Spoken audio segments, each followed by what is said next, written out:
नमस्कार साथियों। Postmortem category में एबनॉर्मल पोस्टमार्टम वाली कंडीशंस को अपन डिस्कस कर रहे थे। कल के लेक्चर में एबनॉर्मल पोस्टमार्टम से रिलेटेड टर्मिनोलॉजी जो वन लाइनर आती हैं उन्हें लेकर डिस्कशन किया गया था और बताया भी गया था कि आज अपन इस लेक्चर में इस पोस्टमार्टम की मोस्ट सीवियर एबनॉर्मलिटी को डिस्कस करेंगे। बड़ा ही फेमस नाम सामने आपके बोर्ड पे अवेलेबल, पोस्टमार्टम हेमरेज, पीपीएच। अपने सब्जेक्ट में कॉमन से दो नाम बड़े फेमसली यूज लिए जाते हैं, APH, PPH, antepartum haemorrhage, postmortem haemorrhage.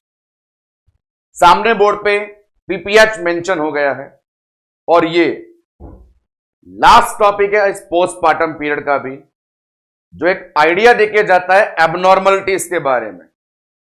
क्योंकि इसी लेक्चर के साथ जब ये यूनिट एंड होगी तो नेक्स्ट यूनिट के अंदर आप बहुत सारी और बीमारियों का डिस्कशन करेंगे जो प्रेग्नेंट फीमेल को हो जाती हैं। तो आज के लेक्चर में जो नाम पीपीएच दिया हुआ है उसको लेकर बात की जाएगी। इससे कोरिलेट जो टर्म है एपीएच, जैसा मैंने बताया आगे आने वाला समय बीमारियों का ही है, उनमें उनका डिस्कशन किया जाएगा। पोस्टमार्टम हेमरेज अब एक जनरल सी फेनोमेना कि हेमरेज कहां से हो रहा है और पोस्टमार्टम में कैसे हो रहा है, तो बेसिक सा आइडिया लगाएं लेबर की थर्ड स्टेज से। हमें यह आइडिया है कि पोस्टमार्टम एग्जैक्ट शुरू कहां होता है, पढ़ा है हमने इंट्रो में। तो एग्जैक्ट स्टार्ट होता है after placenta delivery. Placenta delivery के बाद एवरेज ब्लड लॉस नॉर्मली जो हर फीमेल को होता है 100 से 250 ml, वो तो नॉर्मल है। और अपन जानते भी हैं कि वो नॉर्मल जो ब्लड लॉस होता है वो कौन कौन सी मैकेनिज्म से कंट्रोल किया जाता है, नेचुरल और एक्टिव। बात यहां यह चलेगी जब सारी मैकेनिज्म फेल हो जाए, नेचुरल हो या एएमटीएसएल हो, सब फेल हो जाए और ब्लड लॉस का अमाउंट 500 ml जो लिमिट होती है पीपीएच डिक्लेयर करने की, उसे क्रॉस कर जाए। आते हैं पीपीएच के अंदर डिस्कस करने बहुत सारे स्पेशल बातों को, एमसीक्यूज को। सबसे पहले बहुत सारी जानकारी मिलती है हमें इसके क्लासिफिकेशन से। क्लासिफिकेशन से समझ में आता है कि सीक्वेंस क्या होती है हेमरेज की, सीवियरिटी क्या होती है और उन्हें कैसे पढ़ा जाता है। तो आइए दोस्तों, आज सबसे पहले स्टार्ट करें पीपीएच में इसका बड़ा ही स्पेशल क्लासिफिकेशन। सामने बोर्ड पे अवेलेबल, ये ड्रॉ करा हुआ है आप लोगों के लिए, इसे देखें। डिफ्रेंशिएट करेंगे किस प्रकार से अलग अलग कैटेगरी बनाई गई है वन बाय वन। सबसे पहले पोस्टमार्टम हेमरेज पीपीएच जो कंडीशन है उसकी शर्तें, और जब एक फीमेल की बॉडी में हेमरेज वाला काम होता है तो आने वाले चेंजेस को सामने नोट करते हैं। Number 1, postmortem haemorrhage. दो शब्द हैं, एक पोस्टमार्टम और दूसरा हेमरेज। जितना बोलता जा रहे हैं उसी पे ध्यान देते जाएं। पीपीएच में दो शब्द, पहला पोस्टमार्टम और दूसरा हेमरेज। पोस्टमार्टम का मतलब होता है आफ्टर प्लासेंटा डिलीवरी। हेमरेज का मतलब होता है ब्लड लॉस विथ अमाउंट। तो उन दो बातों को सामने बोर्ड पे इन दो लाइनों से बताया जा रहा है। वो लाइनें मैं मेंशन करता हूं, एक लाइन अपने पास ये रही और दूसरी वाली ये रही। पोस्टमार्टम वाली लाइन देखें, पोस्टमार्टम वाली लाइन है after placenta delivery. PPH after placenta delivery होना चाहिए। हेमरेज की बात करें तो 500 ml से ज्यादा जब डिलीवरी वेजाइनल हुई हो, वेजाइनल डिलीवरी या नॉर्मल डिलीवरी, यही अमाउंट 1000 ml से ऊपर हो जाएगा यदि डिलीवरी हुई हो सिजेरियन। तो ये दो लाइनें पोस्टमार्टम हेमरेज की दो शर्तों के बारे में बता रही है। कंपटीशन एग्जाम में सिंपल एमसीक्यू जब अराइज होता है तो पहला सवाल इन दो लाइनों से ही बन जाता है, जहां पे अमाउंट को लेकर के बहुत बार कॉमनली सवाल किया गया है कि 500 ml से ज्यादा होना पीपीएच कहलाता है, या पीपीएच में कितना अमाउंट ज्यादा हो जाए कि वो पीपीएच कैटेगरी में आए। तो इन दो सवालों के लिए तैयार है। नॉर्मल डिलीवरी होने के बाद 500 ml से ज्यादा और ऑपरेशनल सिजेरियन होने के बाद 1000 ml से ज्यादा ब्लड लॉस होना पीपीएच कहलाता है। ये दो शर्तें हो गई सामने, शर्त नंबर 1, शर्त नंबर 2। कंटिन्यू करें कि जब ऐसी कंडीशन होगी, जब बॉडी में ब्लड लॉस होगा तो चेंजेस क्या आते हैं। तो जब भी ब्लड लॉस होता है, हाइपोवोलेमिया होता है, सबसे बड़ा खतरा आइडिया लगाया जाए तो वो शॉक होता है। ब्लड का लॉस होने से ब्लड प्रेशर कम हो गया, हाइपोटेंशन, और बचे कुचे ब्लड को बॉडी में बार बार पंप करना पड़ा, टेकीकार्डिया। शॉक की परिभाषा यही होती है, हाइपोटेंशन, टेकीकार्डिया, ऐसी दो कंडीशन हो जाती है। तो आप देखेंगे सामने बोर्ड पर ब्लड प्रेशर में डाउन है, हाइपोटेंशन, पल्स में ज्यादा है, टेकीकार्डिया। तो ये दो बेसिक सिम्टम्स हैं जो मैटरनल बॉडी में वाइटल साइन में ऑब्जर्व करने को मिलते हैं जब मदर की बॉडी से ब्लड लॉस हो रहा हो। आगे बात कर, ब्लड लॉस जब होता है तो उसे दो तरीके से बताया जाता है कि ब्लड में केवल प्लाज्मा का ही लॉस हुआ, लिक्विड का ही लॉस हुआ, या प्लाज्मा के अलावा जो सेल होती हैं आरबीसी, उनका भी लॉस हुआ। तो पीपीएच ऐसी कंडीशन है जो भेदभाव नहीं करती, प्लाज्मा के साथ सेल का भी लॉस, मतलब होल ब्लड लॉस। ब्लड में जितने मेजर कंपोनेंट होते हैं, प्लाज्मा और सेल दोनों का लॉस करता है। इसीलिए जो सेल वॉल्यूम है, पैक्ड सेल वॉल्यूम है, हेमाटोक्रिट जिसे बोलते हैं, उसका अमाउंट भी देखें यहां पे 10% तक कम हो जाता है। यदि ऐसा होता केवल प्लाज्मा लॉस होता तो हेमाटोक्रिट कंसंट्रेशन ज्यादा हो जाती। बात ध्यान रखनी है, विशेष है। यदि केवल प्लाज्मा लॉस होता तो हेमाटोक्रिट कंसंट्रेशन बढ़ जाती, लेकिन पीपीएच में होल ब्लड लॉस हुआ है तो हेमाटोक्रिट का काउंट भी कम हो गया। तो सबसे पहले आप लोग बोर्ड पे विद अटेंशन देखेंगे दो चीजों को। वो क्या है? पहली बात ये कि पोस्टमार्टम की शर्त क्या है, और दूसरी बात ये पोस्टमार्टम में मैटरनल वाइटल साइन रिपोर्ट क्या है। तो दो शर्तें, 500 ml से ज्यादा प्लासेंटा डिलीवरी के बाद ऐसा ब्लड लॉस जो चेंज कर दे वाइटल साइन, हाइपोटेंशन हो जाए, टेकीकार्डिया हो जाए और हेमाटोक्रिट कंसंट्रेशन भी डाउन हो जाए। अब बात आगे, सबसे बड़ा क्लासिफिकेशन दिया गया इस पीपीएच को दो कैटेगरी में बांट करके, नाम दिया प्राइमरी और सेकेंडरी। प्राइमरी और सेकेंडरी, पहले वाला और बाद वाला। सबसे बड़ी चीज, प्राइमरी और सेकेंडरी का डिवीजन किस बेस पे किया गया है। जब भी किसी का क्लासिफिकेशन किया जाता है, बांटने का आधार पूछा जाता है, किस बेस पे क्लासिफाई किया, जवाब देंगे टाइम ड्यूरेशन के हिसाब से। टाइम ड्यूरेशन के हिसाब से, समय के हिसाब से।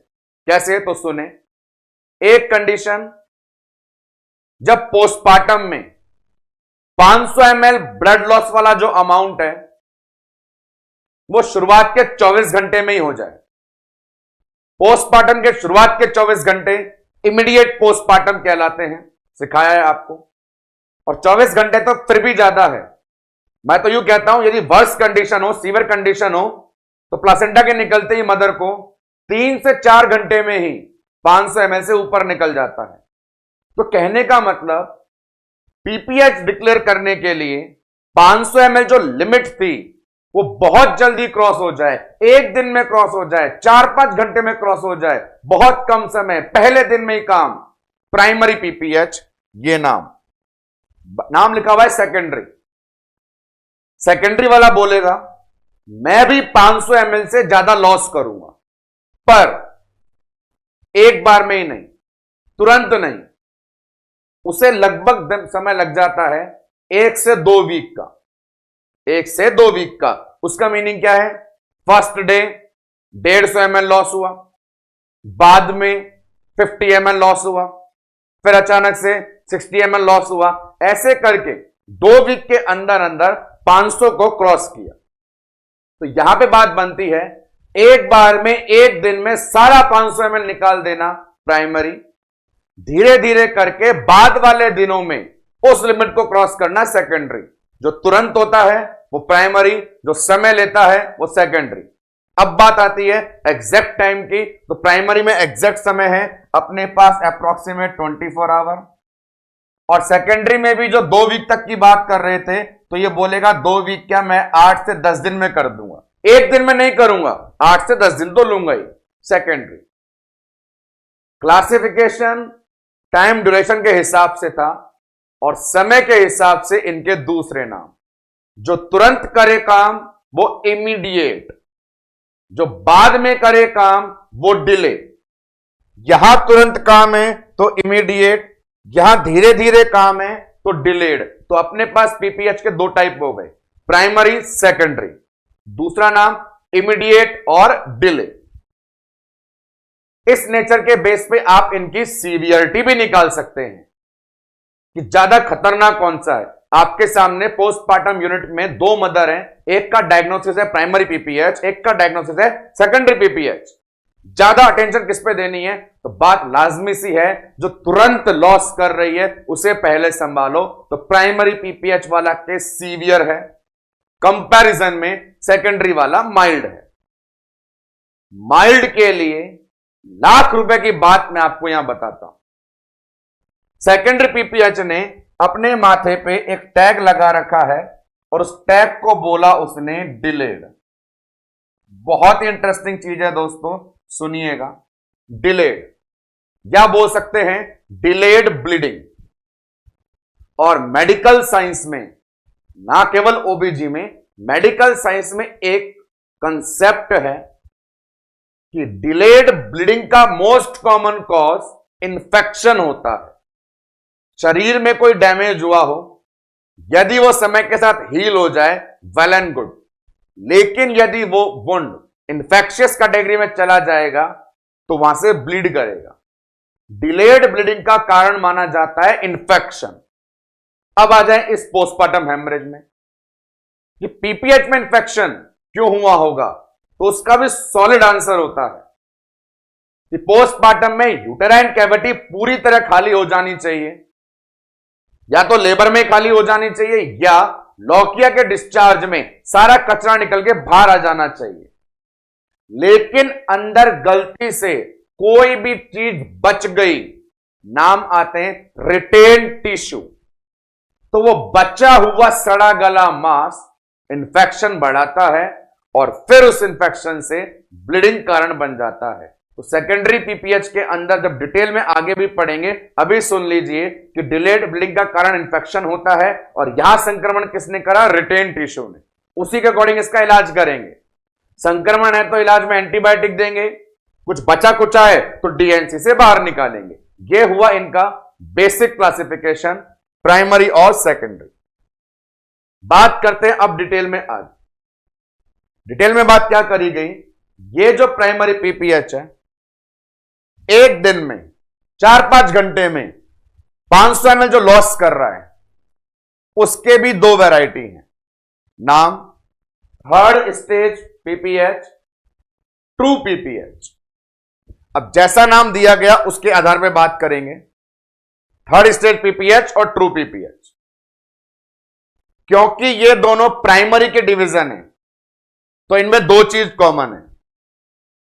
थर्ड स्टेज और ट्रू प्राइमरी के डिवीजन है तो 2 चीज कॉमन है। क्या? 500 ml से ज्यादा नुकसान करेंगे 24 घंटे के अंदर अंदर या 5-6 घंटे में।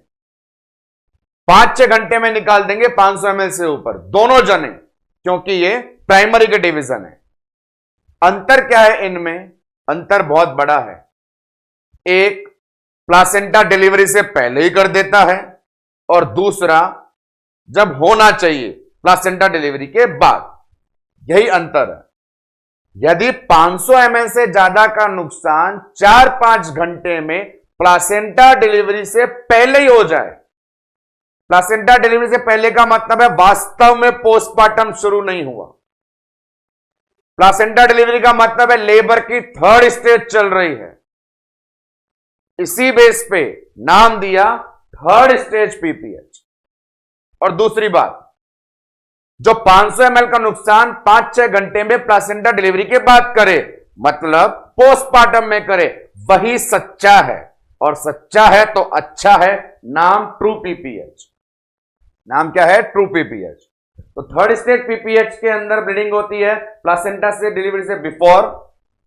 ट्रू पीपीएच में हेमरेज होता है प्लासेंटा डिलीवरी के बाद। तो सारा का सारा क्लासिफिकेशन एक बार सामने गो थ्रू हो जाए, पूरा बोर्ड पे अवेलेबल है। इसी के अकॉर्डिंग सीक्वेंसेस आगे चलेगी। तो हमारे पास पीपीएच के अंदर ये सारा फ्लो चार्ट जो पूरा अवेलेबल है, इससे भी बहुत सारे एमसीक्यू बनते हैं, आइडिया बनता है। तो आइए इसके अकॉर्डिंग बात करना शुरू करें कि पोस्टमार्टम हेमरेज है। सबसे पहले बात करेंगे इसकी दो शर्तें क्या होती है। पहली शर्त यह होती है कि 500 ml से ऊपर का नुकसान होना चाहिए। दूसरी होती है प्लासेंटा डिलीवरी के बाद होना चाहिए। यह होगा जब मदर में चेंजेस क्या आएंगे, मदर में हाइपोटेंशन के चलते, ब्लड लॉस के चलते हाइपोटेंशन और टेकिकार्डिया हो जाएगा। और इस ब्लड लॉस के अंदर होल ब्लड लॉस होता है, इसीलिए हेमाटोक्रिट काउंट भी कम हो जाएगा। बात करी पीपीएच की, टाइम के हिसाब से दो प्रकार के हैं, तुरंत होने वाला इमीडिएट प्राइमरी, बाद में होने वाला डिलेड सेकेंडरी। हर डिलेड का कारण इंफेक्शन माना जाता है और पीपीएच में संक्रमण का कारण रिटेन टिश्यू माना जाता है। तो 24 घंटे में इमीडिएट प्राइमरी हो गया, उसके दो डिवीजन हैं।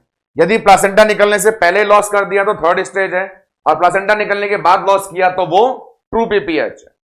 इनका आइडिया लेकर के इन्हीं तीनों को अपन फर्दर आगे पढ़ेंगे वन बाय वन। कुल मिलाकर डिसाइड करें पहले कितने पीपीएच है। तो देखो, प्राइमरी सेकेंडरी दो थे, पर प्राइमरी के अंदर भी दो डिवीजन आ गए, थर्ड स्टेज और ट्रू। तो अब हमारे पास 3 पीपीएच है। अब आपसे मैं पूछूं कि पहले थर्ड स्टेज होगा या पहले ट्रू होगा? पहले थर्ड स्टेज का नंबर आएगा या ट्रू का? सिंपल सी बात है, प्लासेंटा निकला ही नहीं अभी तक, तो पहले थर्ड, उसके बाद प्लासेंटा निकल गया तो ट्रू, और फिर बात 8-10 दिन में गई तो नाम सेकेंडरी। तो कुल कितने पीपीएच आपको पढ़ने हैं उस कैटेगरी में नाम आएगा। नंबर 1 थर्ड स्टेज पढ़ना है, नंबर 2 ट्रू पीपीएच पढ़ना है, और नंबर 3 सेकेंडरी पीपीएच पढ़ना है। ऐसे सीक्वेंस यदि हमें मिल जाएगी कि कितने पीपीएच होते हैं तो पढ़ने में आसानी बन जाएगी। Number 1 third stage PPH, number 2 true PPH, number 3 secondary PPH. आइए इन दोनों को सीक्वेंस में अपन अरेंज करना शुरू करें। सीक्वेंस में अरेंज करने गए तो जैसा नाम अपन ने अभी पढ़ा कुछ देर पहले, सबसे पहले नाम किसका आएगा? Third stage PPH. पहला नाम थर्ड स्टेज पीपीएच। अब सुने इसके बारे में इंटरेस्टिंग चीज, और वो ये, इसे बोलेंगे हम तेरे बारे में बहुत ज्यादा पढ़ते पर नहीं पढ़ेंगे। क्यों? डबल गेम खेलता है। डबल गेम कैसे खेलता है? तो 2 सेंटेंस आपको बताता हूं, अटेंशन से सुनेंगे, मीनिंग समझ जाएंगे। पहला स्टेटमेंट, थर्ड स्टेज पीपीएच नहीं है क्योंकि प्लासेंटा डिलीवरी से पहले हो जाता है। दूसरा स्टेटमेंट, थर्ड स्टेज पीपीएच है क्योंकि 500 ml से ज्यादा का नुकसान करता। अब देखो, कर दी ना 2 बात। तो जो 2 बात करता है, जो डबल वाला होता है, जो दोगला होता है, उसको भी हम डिटेल में इतना नहीं पढ़ते हैं। यही कारण है कि मैं बोल रहा था कि थर्ड स्टेज पीपीएच को ज्यादा डिटेल में नहीं पढ़ना। 2 बातें, थर्ड स्टेज पीपीएच नहीं है क्योंकि प्लासेंटा डिलीवरी से पहले हो गया। थर्ड स्टेज पीपीएच है क्योंकि 500 ml से ज्यादा का नुकसान कर दिया। अब थोड़ी बात इसके लिए करते हैं। थर्ड स्टेज पीपीएच, कुछ बातें हमें पता है। वो बेसिक बातें क्या क्या पता है? ये पता है कि लॉस करेगा 500 ml से ज्यादा, टाइम लेगा 24 घंटे से कम, लेकिन हो जाएगा बिफोर प्लासेंटा डिलीवरी। चलिए साहब, ये इसकी परिभाषा जो अपन ने पढ़ भी ली थी। अब यहां पे सटीक कारण बताएं ये क्यों हो रहा है, और कारण पता चल जाए तुरंत इलाज कर दें। थर्ड स्टेज पीपीएच हो रहा है क्यों, कारण पता करें, इलाज कर दें। तो उसके लिए सुने, ये ब्लीडिंग शायद इसीलिए हो रही है कि या तो प्लासेंटा सेपरेट हुआ ही नहीं, और हुआ तो पूरा नहीं हुआ। तो इसमें अपन सेकंड वाली बात को इंपॉर्टेंट मान लेते हैं कि सेपरेट तो हुआ होगा, तभी तो 500 ml लॉस हुआ, पर पूरा सेपरेट नहीं हुआ, आधा आधा। ये आधा पाधा वाले जो होते हैं बड़ी तकलीफ देते हैं। प्लासेंटा सेपरेट हुआ आधा, पूरा नहीं हुआ, इसलिए लगातार ब्लड लॉस जारी है। कल को पूरा हो जाता, पूरा कंप्लीट हो जाता, तो यूट्रस भी रिट्रैक्ट होकर खुद को रोक लेता। एक चीज बताऊं, बड़ी रोचक होती है। यदि आपका किसी के साथ है कनेक्शन, स्ट्रांग है जब तक तो बहुत बढ़िया है। अब उसमें दो चीजें, या तो वो पूरी तरह अलग होकर चला गया, चली गई, फंद कटा, रांद कटी, भाग गई, छोड़ो, कंप्लीट भूल गए, गेट लॉस, तो फिर भी बॉडी रिकवर हो जाती है, नई लाइफ शुरू हो जाती है, रीस्टार्ट होती है, दूसरा ढूंढना शुरू कर देते हैं। दूसरा स्टेटमेंट, जब वो पूरी तरह अलग नहीं हो, पूरी तरह अलग नहीं होगा मतलब महीने के 25 दिन दूर रहे और 5 दिन हाय हेलो करने आ जाए, फिर 25 दिन दूर रहे, फिर 5 दिन हाय हेलो करने आ जाए। मीनिंग क्या है कि कंप्लीट सेपरेशन नहीं हुआ, तो क्या होगा, ना तो इसके साथ प्रॉपर चल पा रहा है, ना नया मौका मिल पा रहा है, जीवन लगातार दुखदाई बन गया है। सेम कंसेप्ट लागू होगा जब भी अपने यूटेराइन कैविटी से कोई चीज पूरी तरह सेपरेट होकर अलग हो जाती है, तो यूट्रस भी खुद को रिकवर कर लेता है, नया बना लेता है, तैयार कर लेता है। लेकिन जब ये आधा आधा चलता है तो लगातार यूट्रस ब्लीड करता रहता है। तो अपने पास इसका कारण हुआ इनकंप्लीट सेपरेशन ऑफ प्लेसेंटा। पूरा निकल जाता तो नेचुरल मैकेनिज्म से ब्लड कंट्रोल हो जाता, पर आधा आधा हुआ तो लगातार ब्लीडिंग जारी है। कारण पता चल गया तो इलाज करो, कारण पता चल गया तो इलाज करो। कारण क्या है, क्या कारण बताया इसने, बोला कारण में इनकंप्लीट सेपरेशन ऑफ प्लासेंटा, ये कारण है भाई। तो अपने को जड़ पता चल गई तो इलाज क्या करोगे, सेपरेशन ऑफ प्लासेंटा। क्या आपको प्लासेंटा डिलीवर करना आता है, सेपरेट करना आता है? बिल्कुल आता है। हमने दो तरीके पढ़े, सीसीटी और एमआरपी, और उसमें भी हमने पढ़ा है most common most rare. Most common कौन था, सीसीटी। तो इलाज ये रहा, क्या इलाज है, सीसीटी, क्योंकि ये मोस्ट कॉमन मेथड था, इसी को बोलते थे ब्रांडेड एंड्रयू मेथड। बस इतनी ही जानकारी थर्ड स्टेज पीपीएच के बारे में आपको दी जाएगी, क्योंकि ये दोगलेपन का था। तो इतनी बातों के साथ थर्ड स्टेज पीपीएच क्वालिटी क्या है, 500 ml से ज्यादा 24 घंटे से भी कम प्लासेंटा निकलने से पहले। कारण क्या हुआ, आधा आधा रह गया था, इसलिए लगातार ब्लीड कर रहा था, हमने सीसीटी करके पूरा निकाल दिया, काम खत्म। आए सीक्वेंस में, तो थर्ड स्टेज के बाद सीक्वेंस देखो, थर्ड स्टेज के बाद नंबर किसका है, ट्रू। और ट्रू पीपीएच ही ऐसा होता है, वास्तव में इन रियलिटी में आपको बताऊं मैक्सिमम इसी के बारे में पढ़ाई होती है। तो सामने बोर्ड पर अपन मेंशन करें कि हम 2 नंबर पे क्या पढ़ेंगे, ट्रू पीपीएच। और इस ट्रू पीपीएच को लेकर के ही अब आज से, आज के इस 15-20 मिनट के टाइम के बाद से पूरा टाइम अपन जिसे देने वाले हैं वो ट्रू पीपीएच है। तो सब कुछ ले ले, तो पूरा टाइम ले ले, तू आज का लेक्चर ले ले, आज का इंटरनेट खा जा, क्योंकि सारी क्लास आज तेरे लिए है, सारा डेजिग्नेशन आज तेरे लिए है। ट्रू पीपीएच आज का पूरा राजा हमारा यही है। बात करना शुरू करते हैं ट्रू पीपीएच की।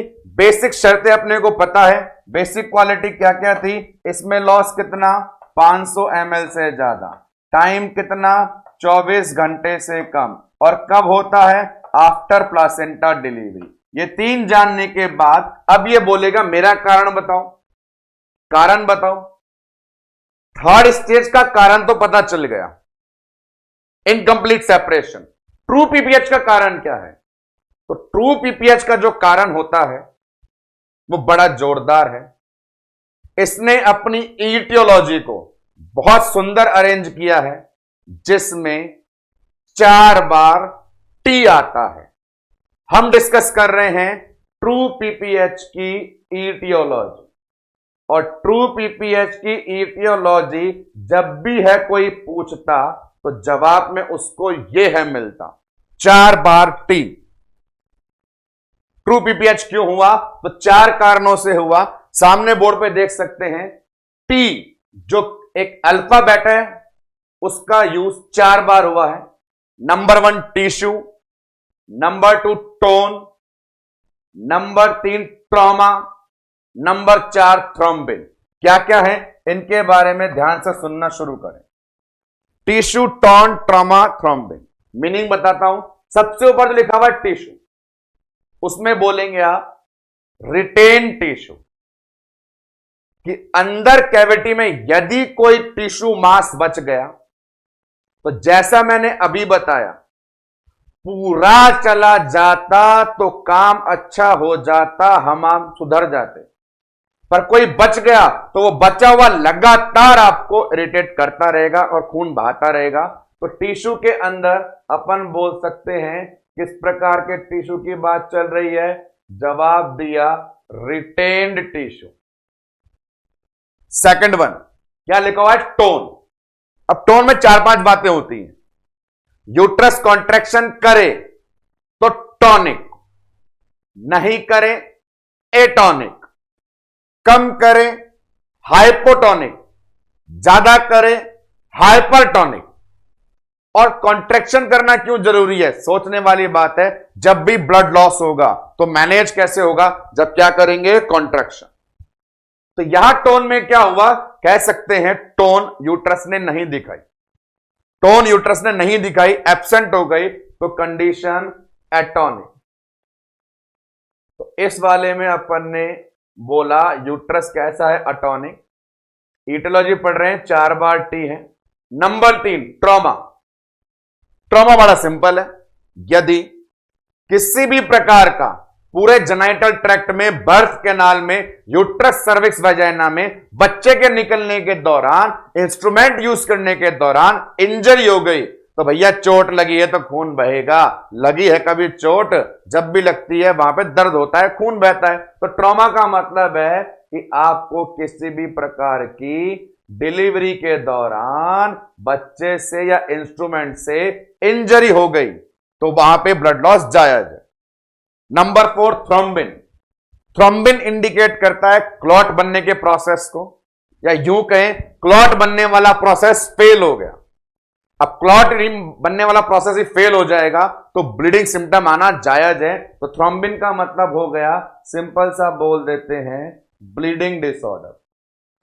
तो पहला एमसीक्यू तो दोस्तों यहां से आता है कि ट्रू पीपीएच की ईटियोलॉजी में कितनी बार टी आता है।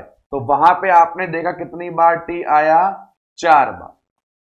फर्स्ट वन ये क्लियर करें कि what is the aetiology of true PPH? The answer is 4T, tissue, tone, trauma, thrombin. अब इंटरेस्टिंग चीज, सामने 4 जने लिखे हुए हैं। मीनिंग अपन ने पढ़ा कि अंदर कोई टिश्यू बचा, रिटेन टिश्यू। यूट्रस टोन तो भूल गया, अटॉनिक यूट्रस। कोई इंजरी हो गई, ट्रॉमा, या ब्लीडिंग डिसऑर्डर हो गया, थ्रोम्बिन। अब इसके अंदर बड़ा इंटरेस्टिंग ये है कि जो अपने पास ये कंडीशन है, इसके माथे पे देखो क्या लिख दिया, 80%, 80% ट्रू पीपीएच का कारण जिसे है माना जाता वो अटॉनिक यूट्रस नाम है कहलाता। कहने का मतलब है इसका वजन इतना बढ़ा दिया कि बाकी की औकात नजर ही नहीं आ रही।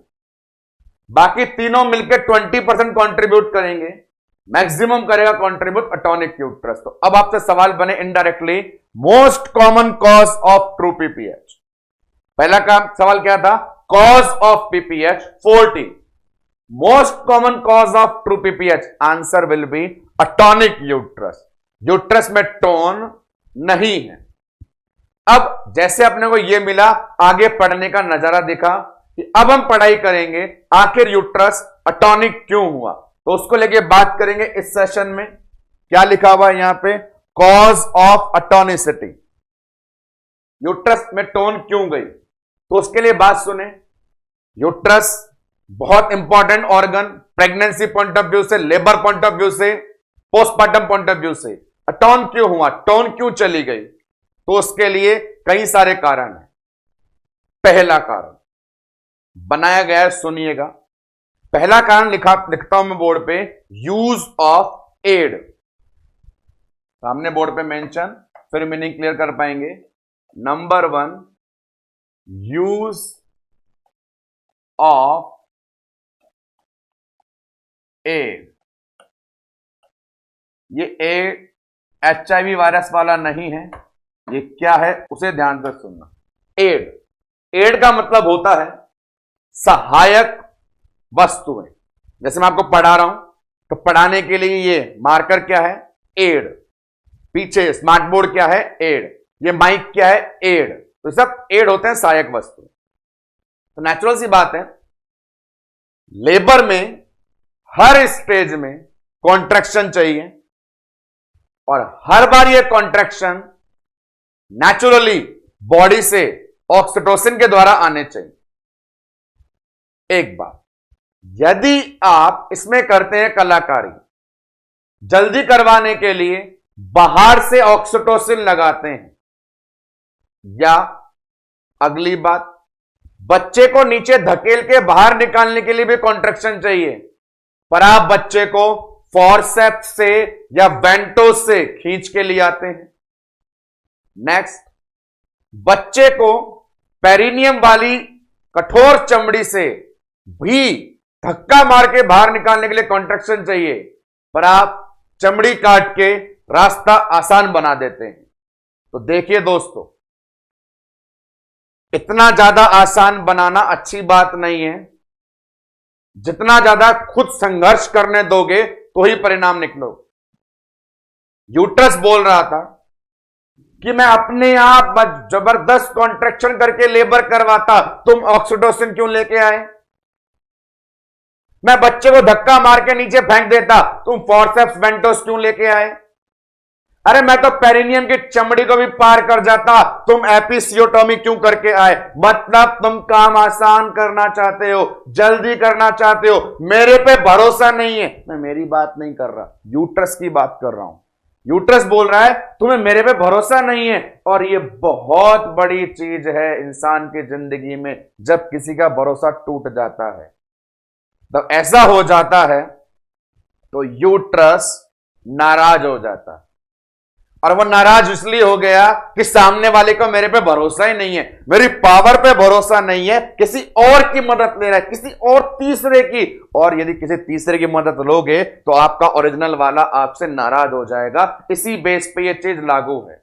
जो काम, सारे काम खुद यूट्रस के थे, किसी तीसरे से करवा लिए, तो यूट्रस ने मना कर दिया, जा पीपीएच हुआ है, कॉन्ट्रैक्शन चाहिए, जा उसके पास। जैसे पहले भी लेके आए थे कॉन्ट्रैक्शन के लिए, मैं कॉन्ट्रैक्शन नहीं करूंगा। ये यूज ऑफ एड है, जिनमें शामिल है किस किस की मदद ली आपने? बाहर से दवा की मदद ली आपने, ऑक्सीटोसिन, बच्चे को खींच के लिया है आप लोग, तो नाम दे दिया फॉरसेप्स वेंटोस। आपने पेरिनियम की चमड़ी को काट के रास्ता आसान बनाया, तो नाम दे दिया एपिसियोटोमी। इन सब के कारण आपने यूट्रस को परफॉर्म करने नहीं दिया, किसी और तीसरे की मदद ली, तो जब समस्या आएगी तो आपका वाला पीछे हट जाएगा, बोलेगा जाओ उस तीसरे के पास ही मदद मांगने के लिए, मैं आपकी मदद के लिए तेरे लिए तैयार नहीं हूं। एक बात तो, एक कॉन्सेप्ट। दूसरा कॉन्सेप्ट क्या है उसे सुने। वो सेकंड वन थिंग बोर्ड पे मेंशन हो रही है, ओवर डिस्टेंशन ऑफ यूट्रस। तो अब लो मजे। किसी विद्यार्थी ने मेरी पहली वाली शिकायत को ज्यादा ध्यान से सुन लिया, तो इस बार यूट्रस की सारी शिकायतें दूर कर दी। जैसे इसमें यूट्रस बोल रहा था मौका नहीं दिया, मौका नहीं दिया, मुझे मौका नहीं दिया। और ये वाली ऐसी कंडीशन है कि इतना ज्यादा मौका दे दिया कि अब वो किसी लायक नहीं रहा। पहली वाली में परेशान था, मुझे काम करने नहीं दिया, पर सेकंड जो लिखा हुआ है ओवर डिस्टेंशन, वो ये बता रही है कि आपने यूट्रस से, यूट्रस की मांसपेशियों से इतना काम करा लिया कि अब हेमरेज के समय वो उसे कंट्रोल करने के लिए कैपेबल नहीं है। जैसे कई सारी बातें, अब इनमें आप देंगे उदाहरण, वो सारी कंडीशन बताएं प्रेग्नेंट फीमेल में जिस कंडीशन में यूट्रस की मसल्स में ओवर डिस्टेंशन हो जाता है।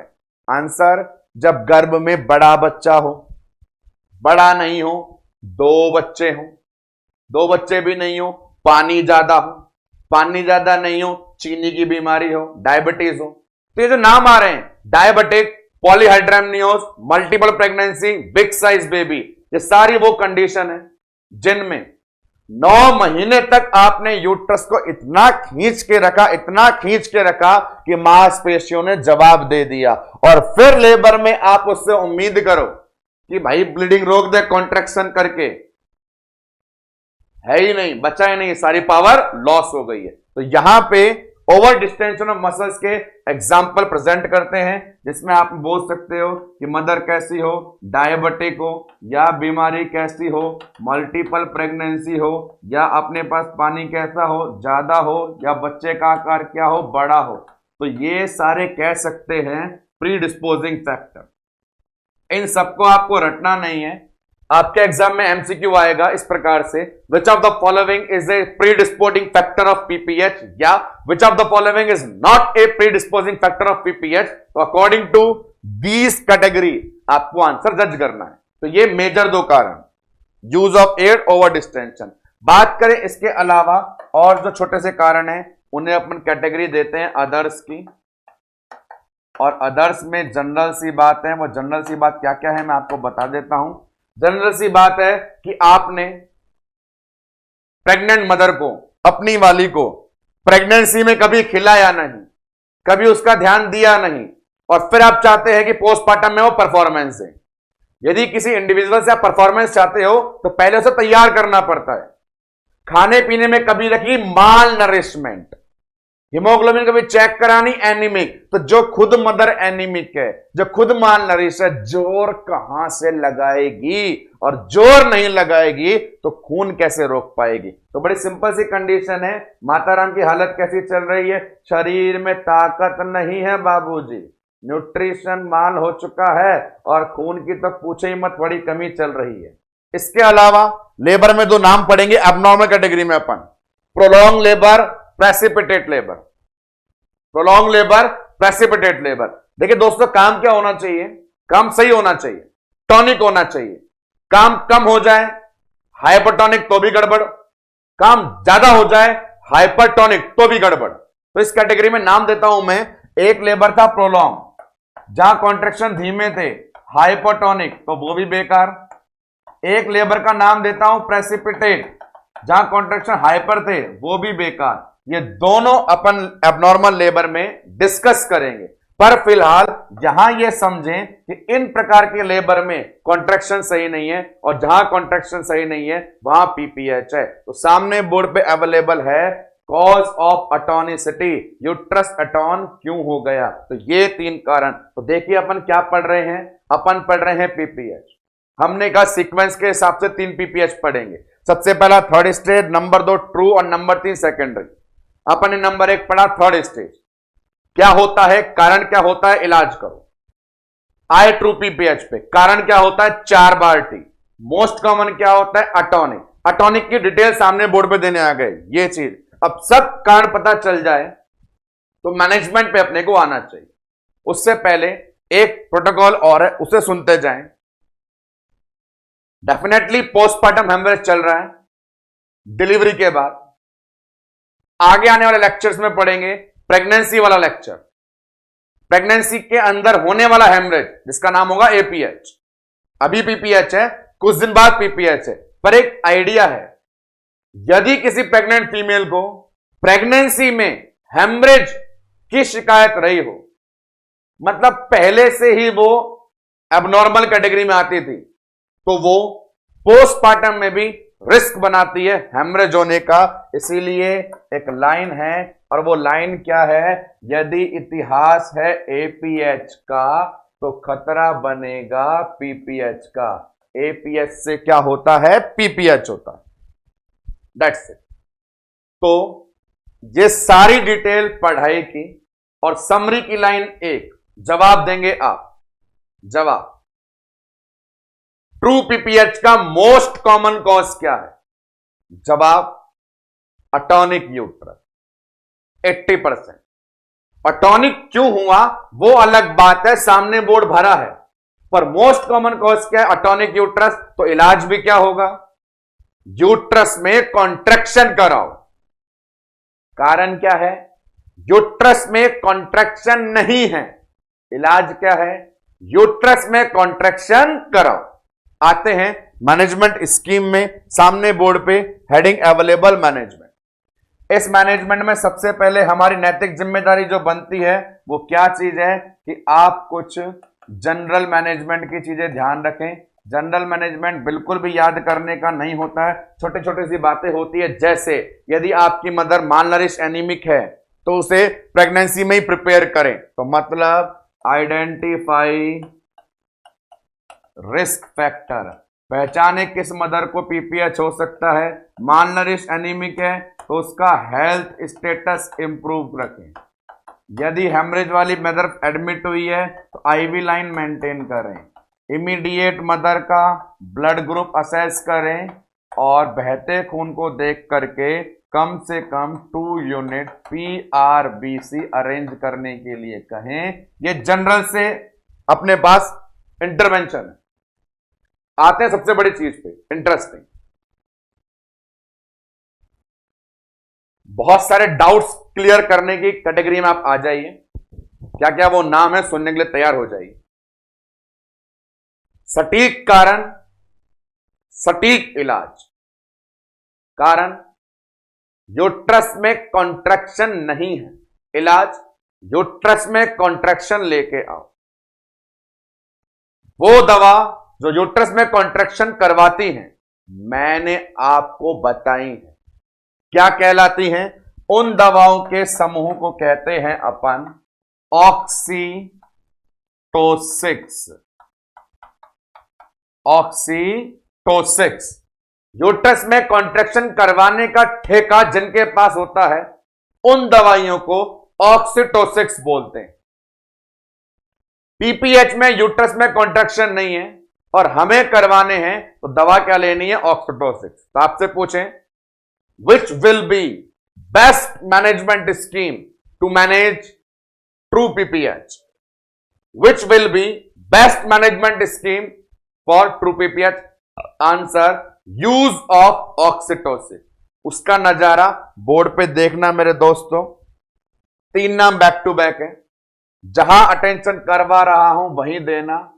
क्या लिखा हुआ है? अर्गोट मतलब मिथार्जिन। क्या लिखा हुआ है? ऑक्सीटोसिन। और नंबर 3 प्रोस्टाग्लैंडिन। इनके बारे में अपन ने कुछ कुछ बातें पढ़ी है, पर अब ये सारी दवाइयां मार्केट से आ रही हैं। शरीर में आ रही होती तो पीपीएच होता ही नहीं, पर अब ये मार्केट से लेनी पड़ रही है क्योंकि अपना यूट्रस कॉन्ट्रैक्शन नहीं कर रहा। कुछ चीजें सुन लें। जो मार्केट में अर्गोट है उसके लिए साफ इंस्ट्रक्शन दिए हुए हैं, उन्हें सुनते जाएं सामने बोर्ड पर कि क्या लिखा हुआ है। उसकी डोज रखी जाएगी 0.25 mg। एकदम रटने वाली बात है। मोड होगा उसका इंट्रामस्कुलर, और सीवियर कॉन्ट्रैक्शन करवाता है तो हाइपरटेंशन में नहीं देना है। 3 नियम। अगला, ऑक्सीटोसिन। कितनी बड़ी बात लिखी हुई है, यह ड्रग ऑफ चॉइस है। देने का तरीका क्या है? 10 से लेकर के 40 यूनिट दे सकते हैं, 1 लीटर पानी तक दे सकते हैं, और 250 सीसी पर आवर की रेट भी रख सकते हैं। इसके अलावा आप इसको 10 यूनिट्स आईवी इन्फ्यूजन में दे सकते हैं। कोई कॉन्ट्राइंडिकेशन नहीं है। यदि हाइपोटेंशन हो जाए तो वहां पे आईवी फ्लूइड लगाएं।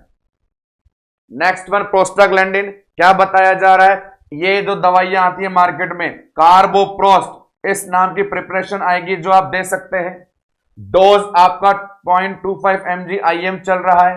जनरल साइड इफेक्ट सामने बोस पे नोजिया वोमिटिंग जैसे लिखे हुए हैं और कॉन्ट्राइंडिकेशन कॉशन। कुल मिला के ऑक्सीटोसिस जब अपना नॉर्मल लेबर शुरू हुआ था तब वहां पर मैंने ऑक्सीटोसिस के बारे में बताया था, पर वो नेचुरल और उनकी मैकेनिज्म कॉन्ट्रैक्शन क्वालिटी के बारे में बताया था। आज यहां पे जब अपना यूट्रस नेचुरली कॉन्ट्रैक्ट नहीं कर रहा तो मार्केट में कौन कौन सी दवा यूज लेंगे और किस नाम से आएंगी, किस रूट से और किस डोज से। बोर्ड पे आपने देखा अर्गोट को केवल आईएम देंगे 0.25 mg, ऑक्सीटोसिन को 10 से लेकर 40 यूनिट तक दे सकते हैं आईवी इंफ्यूजन, प्रोस्टाग्लैंडिन को कार्बोप्रोस्ट नाम से दे सकते हैं आईएम। अब बहुत मेजर बात सुनने के लिए तैयार हो जाएं जिससे आपके डाउट क्लियर हो जाएं कि कौन ड्रग ऑफ चॉइस है कौन नहीं है। तो देखें पीपीएच के अंदर पर्टिकुलर पीपीएच में सवाल बने drug of choice for prevention of PPH. Prevention हमेशा किया जाता है बीमारी आने से पहले। Drug of choice for prevention of PPH, prevention हमेशा किया जाता है बीमारी आने से पहले।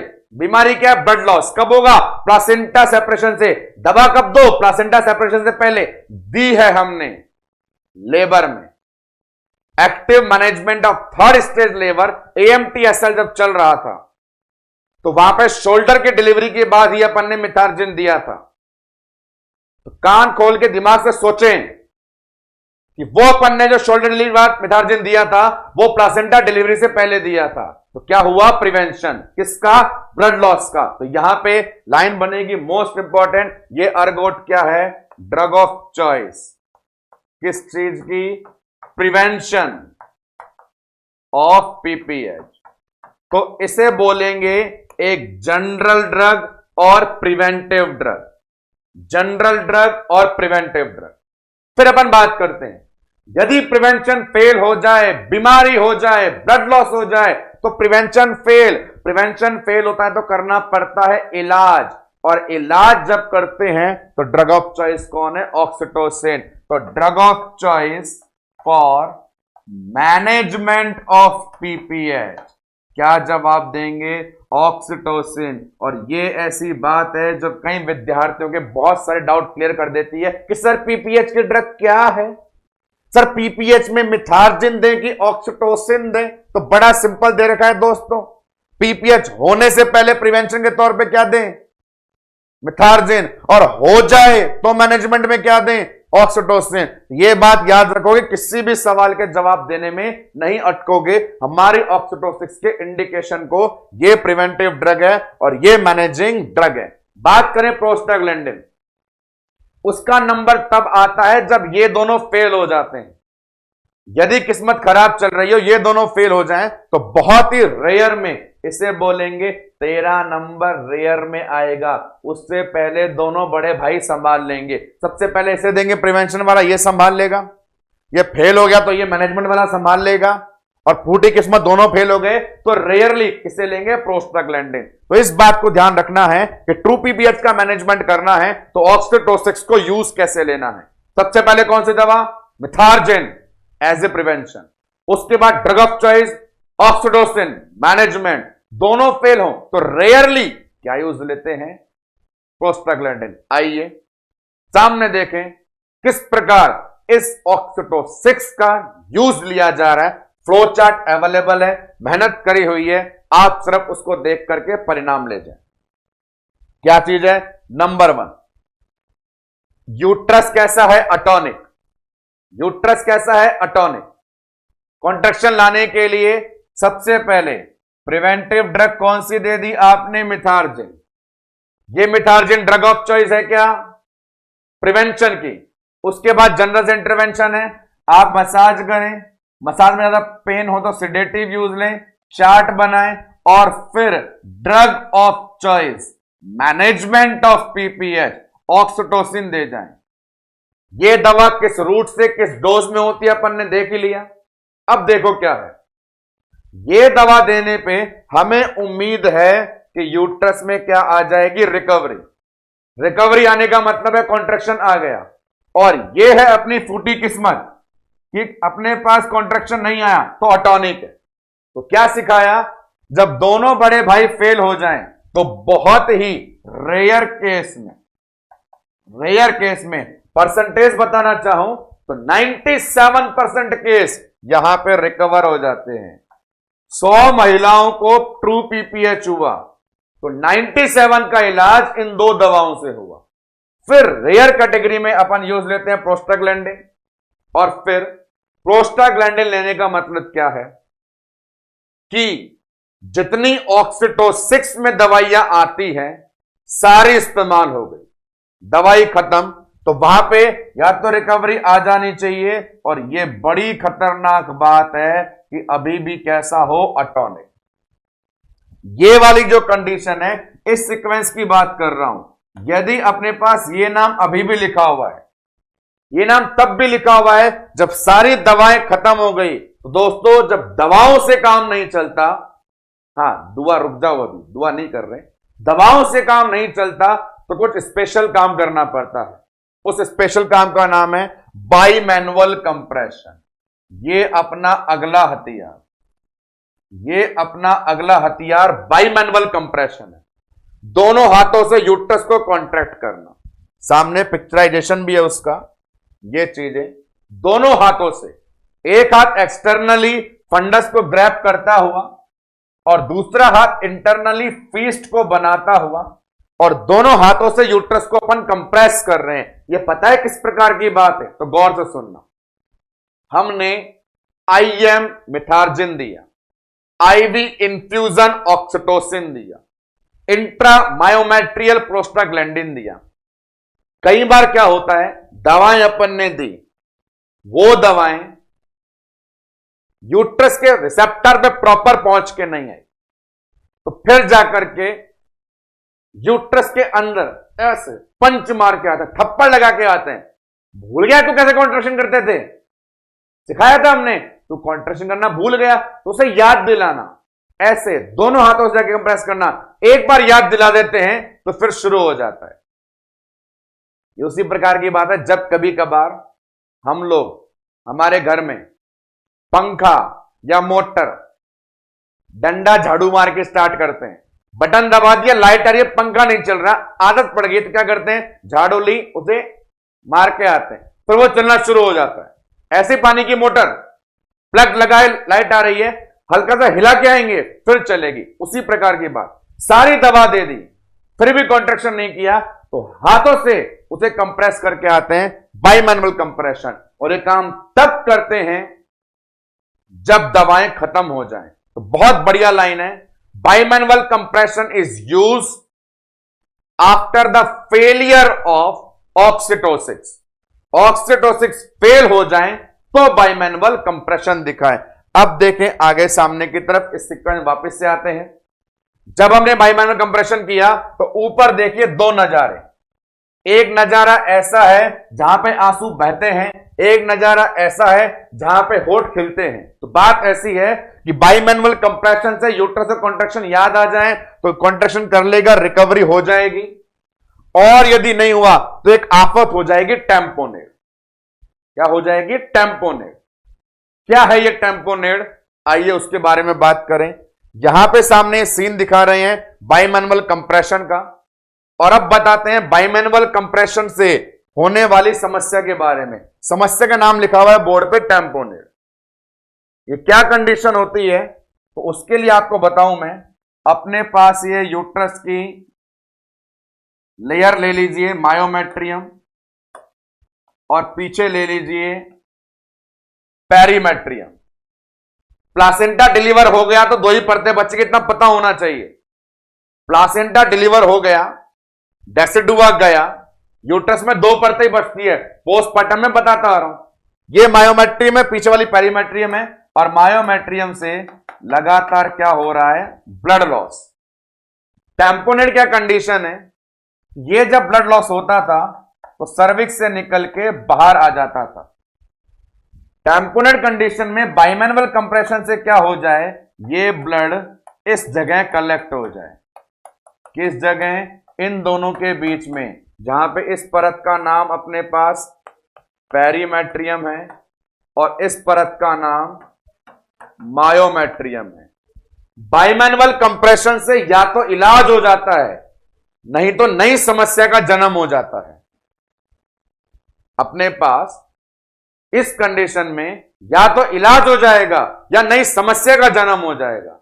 नई समस्या का जन्म हो जाए तो नाम टेम्पोनेड है। What is tamponade? लैंग्वेज लिखें, collection of blood between uterine layer, uterus की परतों के बीच में ब्लड का कलेक्ट हो जाना।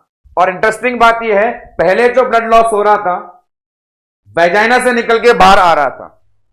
पहले जो ब्लड लॉस था वेजाइना से निकल के बाहर आ रहा था, दिखाई दे रहा था। अब की बार ये पीछे कलेक्ट हो गया, और कलेक्ट हो गया तो किसी काम का नहीं रहा, तो फिर इसे मैनेज करना पड़ता है कई सारे तरीकों से। पहली बात कि हमारा ब्लड खराब जा रहा है, खराब जा रहा है तो इस ऑर्गन की ब्लड सप्लाई को रोक दो। ब्लड सप्लाई को रोकना मतलब लाइगेशन ऑफ वेसल।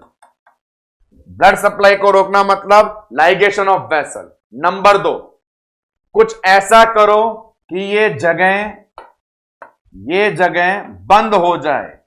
तो यूट्रस की इन दो परतों के बीच में खाली जगह को बंद करने के लिए यहां गॉज पीस भर देते हैं। ऐसे गॉज पीस भरना कहलाता है number 2, uterine packing. Uterine packing, बात सिंपल सी है। यहां खाली जगह जो खून इकट्ठा हो रहा है किसी काम का नहीं है।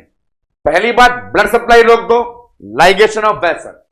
नंबर 2, इस जगह को बंद कर दो, गॉज पीस भर दो, रुई कॉटन भर दो। क्या कह दिया? पैकिंग।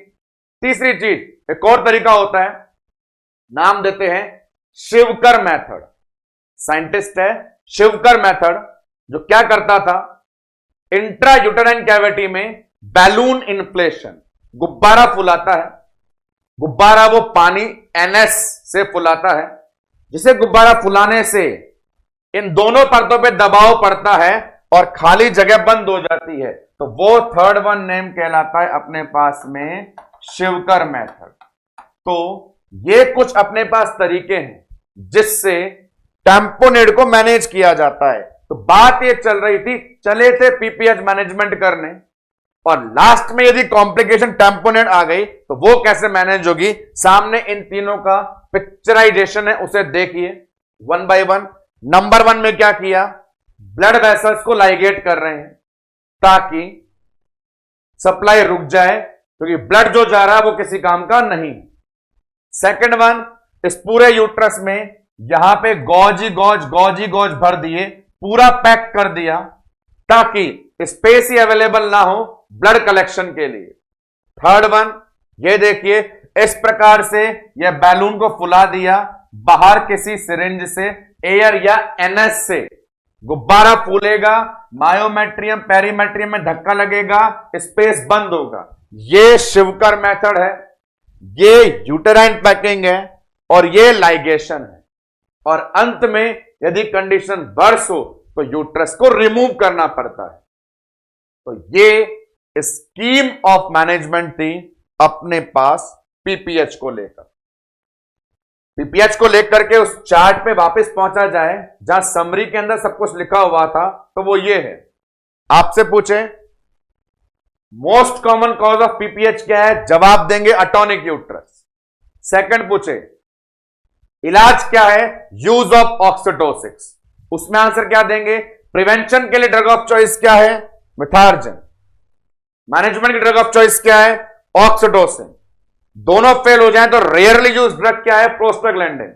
और फिर जब तीनों फेल हो जाएं, फेलियर ऑफ ऑक्सीटोसिस ये टर्म आ जाए तो क्या करते हैं, बाइमैनुअल कंप्रेशन। बाइमैनुअल कंप्रेशन की कॉम्प्लिकेशन क्या है, आंसर टेम्पोनेड। और टेम्पोनेड को कैसे मैनेज करते हैं, उसके अलग अलग जवाब। ब्लड सप्लाई बंद करके, यूट्रस में गॉज भर के, शिवकर मेथड में गुब्बारा फुला करके। ये अलग टूल और टेक्निक होते हैं, इनसे ट्रू पीपीएच मैनेज किया जाता है। तो इसे मैनेज करते ही हमारे जो पोस्टमार्टम हेमरेज के सबसे बड़े कैटेगरी की बातें चल रही थी वो यहां फिनिश होती है। एक small condition secondary PPH remaining है, लिया जाएगा अगले लेक्चर में।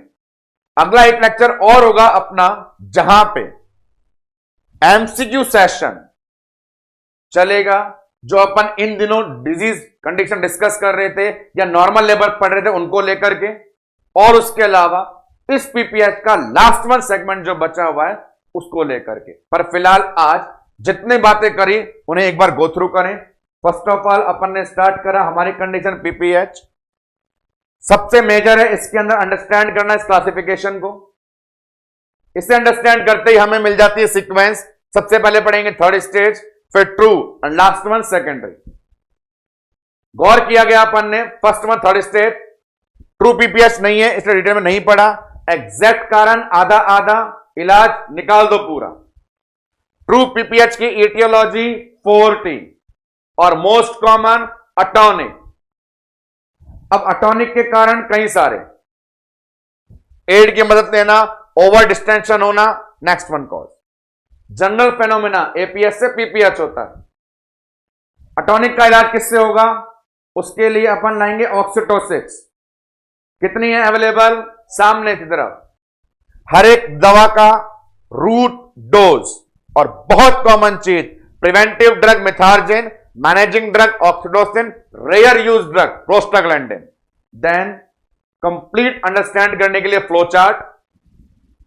अटॉनिक को टॉनिक बनाने के लिए पहले दवा लें और दवा खत्म हो जाए तो कंप्रेस करें।